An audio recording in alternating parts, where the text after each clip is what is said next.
ubona bishimye icyo gihe ndabyibuka najyaga nk'ahantu wenda nk'ahantu habaye nk'akarori ego ko mana Mathias yasi we mate yego ko yes bakansuza cyane bakankobera cyane bakama n'ibibizu byinshi cyane no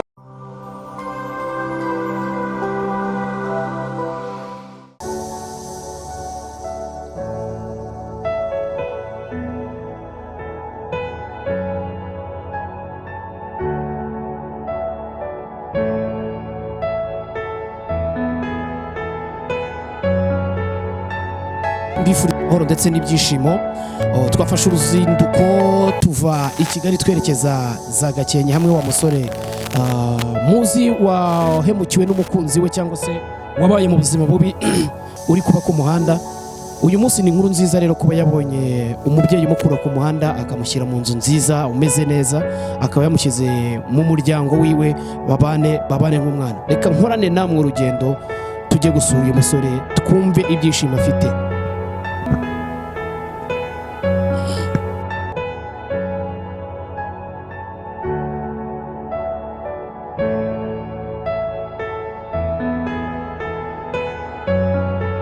Tugeze rero ni aho uwo musore atuye, urabona ko ari ahantu hari inzu nziza kandi ari mu muryango ameze neza, kuba yabashije kubona umuryango arimo abayemo ameze neza. Reka dukore urugendo dukomange kugira ngo tubashe kumusuhuza tunavugane.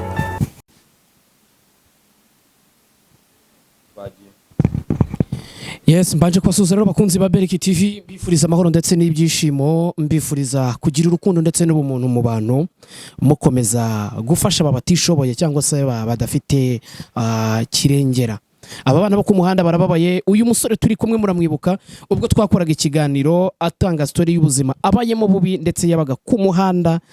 ubuzima mbese bwe bwari bukabije, arara ahantu mu mahwa mu Kigunda ubwo twari duri za Gakenke. Uyu munsi rero kubw'inkuru nziza twumvise twahawe na bamwe mu bantu bakurikirana Beriki TV bafashije uyu musore. Burya nujya gufasha umuntu uzi ufata ubutumwa bwe ubwerekane ndetse utumike nkuko bagutumikiye. Umuntu yaravuze ati mugende mujye kunsurira uyu musore. Twamusuye rero ahari gufashwa n'umupapa, ubu mpamye ko yamushyize no muri salo ngo ari gukora ibijyanye, yaraza kutubwira byinshi kuri we, ubuzima bwe busa nk'ubwahindutse. Reka tuguhe ikaze Mateso nanone kuri Beriki. Murakoze Yegereze mikoro ku mate ntawe. Murakoze Beriki TV. Doko rwose mwarakoze pe. Cyese barahindutse urasa neza bro. Ntago biba byoroshye. Ntago biba byoroshye. Wambaye ma. Ntago ari ibyo byonyine. Ba Isoni zivemo mwana dere wahoze uri samani. Ntago ari ibyo byonyine, ubu mfite na kuteri. Na telefone. Mfite na telefone mutigiye mpamagara ariko nubwo yamagara za Nyabugogo gusa ariko bizagenda bize. Aho ko basubona ko ibyishimo byabonetse bro. Ibi nabibona kuri televiziyo. Mateso kugira ngo noneho ngo bifashe gute kuba uri kuba ahantu nkaha warabaga street basi. Ntago nabona uko mbese ntago mbyiyumvisha pe. Ntago mbyiyumvisha ukuntu naba mu nzu nk'ingi, dore hariho n'utuntu tw'intuza, umuntu arafungura akinjira mu imbere nuko utagezemo, harimo n'ibintu bya dushe, umuntu aragenda akogera mu nzu imbere, hari n'ibindi bintu ukoreramo imbere mu nzu ndani utasohotse. Bose ibi nabibonaga kuri televiziyo no mu makuru. Bose Beriki TV mwarakoze pe. Ntago ngewe nuko wenda bitaragira neza, ariko mwarakoze kuba mwaraje mukansanga ku muhanda mukavuga ati rwose ukuntu twebwe dukijijwe ntago twaguzika ku muhanda gutyo gusa, reka tugufashe basi n'ibibazo ufite basi abantu babimenye. ntago ngiye sinzi ikintu nabaha ariko izi kutera ngewe niturangiza interview ngende tanziguha urahita uzima guhereza nta kibazo niyo kadubo mpaye niyo kadubo nkuhaye kuko nibwo bushoboye telefone Mateso urumwe mu bantu wahoze ubu noneho wahoze urumwe mu bakomedi bakomeye mu gihugu ubuzima ariko buza kuba nabi burahinduka ariko ubu noneho ubuzima bukaba bumeze neza sahizi kuri wowe noneho kuri wowe ubu ngubu ku bwawe ukigera muri iyi nzu bakibuza kugukura ku muhanda bakakugurira imyenda reba ukuntu usa bro urasa neza bitandukanye nuko wari umeze mbere wabifashe gute ukigera mu nzu babaho hasanze bakwakiriye gute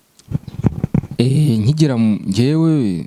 ntago ni story ndende ariko ndareka nce mu ncamake oya turashaka kutuganira iyo story niyo abantu bawe bakeneye kumva tunababwira ko wasubiye muri comedy bari kugufasha kugira ngo usubire muri bya bintu byawe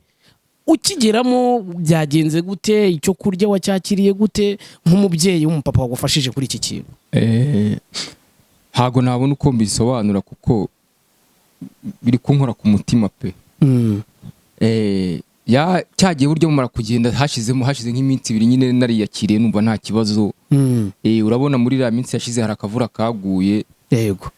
kaguye nyine muri za ngangi zanjye nari nako muri hantu nari ndyamye imvura iri kugwa mbona umuntu w'umubyeyi araje arambwira ati mbese yabaye nka Yezu abwira wa mugabo mugufi wa wundi kigingo wa wundi sinzi ukuntu bamwita Zakayo yabaye nka Yezu abwira Zakayo ngo ururuka uyu munsi ndarari wawe njyewe nanjye niko nabibonye pe yaraje amfata ukuboko arambwira ati ko uri kunyagirwa nakubonye kuri Bereke TV bimeze bite ahita yamfashe ukuboko aranzamura gutya afite n'umutaka arantwikira ngewe mari Yesu we nyine mutubabarire nako ubwo byarandenze ndavuga nti wenda wasanga bagiye kunjyana ahandi hantu wenda nko muri gereza wenda wasanga kubangamira ibidukikiza yego ubwo turatambika tugera ahantu dufata bya bintu bita moto uzi ko nayo yayishyuye moto yarifasha arayishyura neza amafaranga arayishyura turatambika tumanuka ahantu hepfo hafi y'umuhanda kuko rwose nabonye yaragize Imana afite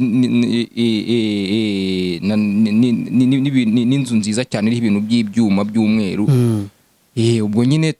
turatambika wiyumvishije ko tukigera muri urwo rugo noneho kurya oya ari nk'iki kitari gisanzwe ubona mu nyuma y'imyaka ubuzima bwawe bwarahindutse bubi oya ntago buretse ntago turahagera ye twaratatambitse mbona afite uruntu rw'urubaraza rurerure rusakayeho amabati rusakaye neza nyine ndavuga nti rero rwose murakoze kuba muje kunyugamisha ubwo nyine nta kibazo reka niryamire hano kuko aho nari nimenyereye kuryama n'ubundi naranyagirwaga nta kibazo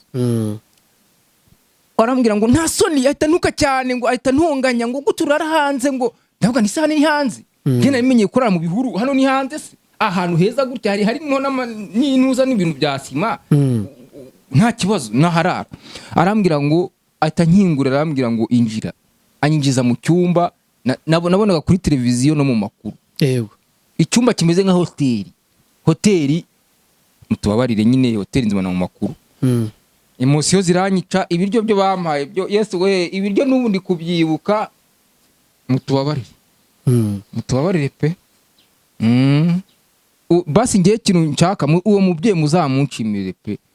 uwo mubyeyi nge mwami Yesu mwami nimba uri mu ijuru umanuka uyu mubyeyi umuha umugisha kuko nta kindi ngewe ntacyo namuha reba kugira ngo ahita ngurana gatushe Yesu we urahamagara ngiyi nsigaye mpamagara ariko twumvise ngo uri gukora n'imisatsi ngo ubu ngubu ibintu ukuntu ari umugira neza noneho yarambwiye ati mwana wanjye ngwino wige gukora imisatsi yego ngwino yige gukora imisatsi ubu ngubu bimeze neza uri no ubu rwose natangiye n'akazi ejo bundi nagiye kubona mbona amaye uzi ko amaye 1000 cyose akambwe kandi nabwo se mabuja ko ndi kwiga iki gihumbura ko ndi kwiga ko amayeho kuba nsigaye ndya saa 5 nimugoroba na saa 4 ukambwira ngo taha ujye kurya imbuto mu gitondo wampaye igikoma kirimo ibintu bya sinzi kuntu babyita nimba regereba nimba ribaraba ribureba bako ndakibute ribureba ko wampaye ibintu iki gihumbura kima ngo nyimaze iki numva umubyeyi araturitse ngo Yesu we go pe nyine ngo nukugira ngo ujye basugura na miti yungu hamagara abantu abaheba mumbabarire pwe mumbabarire noneho ibyishimo kuri wowe n'abantu bungubu bakubonye wari wambaye imyenda yacitse wari wambaye ubu noneho n'inkweto wambaye abantu barakabona n'inkweto ubona ko ziri VIP nazo n'uyu mubyeyi wazimpaye rwose niwe waziguhaye nazibona si bya bicongo nabaga nambaye ntabibonye bya bicongo birebire nibyo nabaga nambaye umukecuru arambwiye ati rero ururuka izi ncongo uzajya uzijyana muri korari no muri za komedi zawe none ahantu natinyi koko mwami Yesu mumpereye umugisha basi mumumpera amashyi reka ngiye muha amashyi mumbabarire rwose imbere ya kamera mumbabarire ngiye muha amashyi mwihera amashyi rwose rwose murakoze kwa nyine wenda ariko nemosiyo Matese ubu ngubu gusubira ku muhanda hari ubwo uri kubitekereza mu gihe waje ntabwo bishoboka ubu ndi gukora imisatsi bangije gukora inzara ubu bari kukwigisha ibintu byose bangije kumesa mu mutwe abadamu abadamu nabonaga kuri televiziyo no mu makuru bagenda batimbira ubu ndi kubakora mu musatsi kwa bye bye imihanda bye bye imihanda bye bye ibishanga nararagamo bye bye Bereki TV rwose ntago nge nabona ukuntu mbashimira numvaga byararangiye numvaga ibyanjye byararangiye nyine mvuga nti nyine nta kundi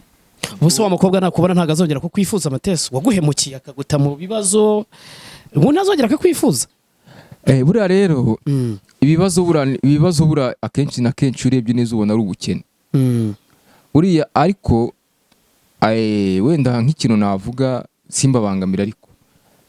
buriya abantu benshi batinya ubukene ariko buri ubukene burigisha buriya ubukene burigisha pe cyane iyo ufite wenda nk'iyo ufite utuntu wenda tumwe na tumwe abantu baba bakwishimiye cyane abantu babona bishimye icyo gihe ndabyibuka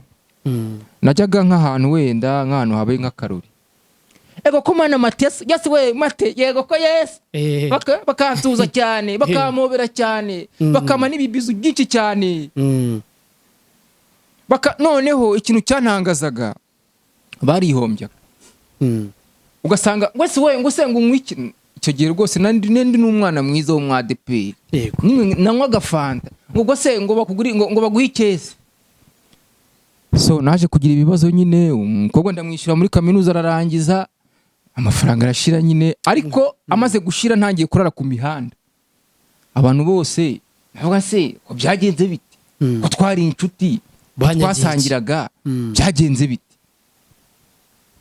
namubwira ni se rwose ko ngize akabazo ko wajya kugira kungurira ikesi ya fanta wagerageje ngo hoya ngo urabona ngo agahita kupa ntabwo si bigenze ko twasangiraga